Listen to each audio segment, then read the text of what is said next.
Mais il y a un symbole manqué puisqu'il y a ce grand absent lors de ce déplacement et de cette visite de ce cimetière en particulier. C'est le grand rabbin Raïm Korsi, atteint de coronavirus. Absolument. Raïm Korsi n'a pas pu se rendre. Il a dû faire un test PCR avant de prendre l'avion avec le chef de l'État et malheureusement, il était atteint du Covid. Il n'a pas pu s'y rendre. Ça aurait eu une double symbolique, la présence du grand rabbin de France, parce que ça aurait été la première fois qu'un grand rabbin de France se rend en Algérie.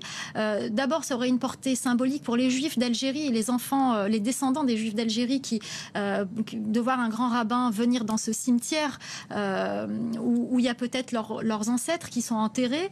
Ça a une portée religieuse aussi parce qu'il y a les tombeaux de ces deux grands rabbins. C'est une histoire, c'est très fort. Mais ça aurait pu aussi avoir une portée symbolique politiquement parce que c'est vrai que on sait très bien que les relations sont très compliquées avec les Juifs d'Algérie à cause du conflit israélo-palestinien qui a rendu les choses très très très compliquées. On sait qu'il y a eu des tentatives de ramener par exemple le chanteur Enrico Macias en Algérie par le président Bouteflika pour chanter, mais que ça n'a jamais pu se faire.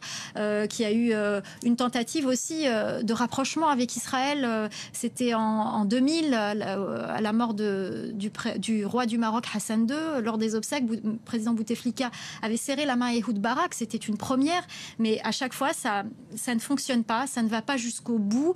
L'arrivée, la présence du grand rabbin de France dans ce cimetière aurait pu peut-être être un premier pas à cette réconciliation, à ce retour. Malheureusement, il n'a pas pu s'y rendre. Peut-être qu'il y aura d'autres occasions.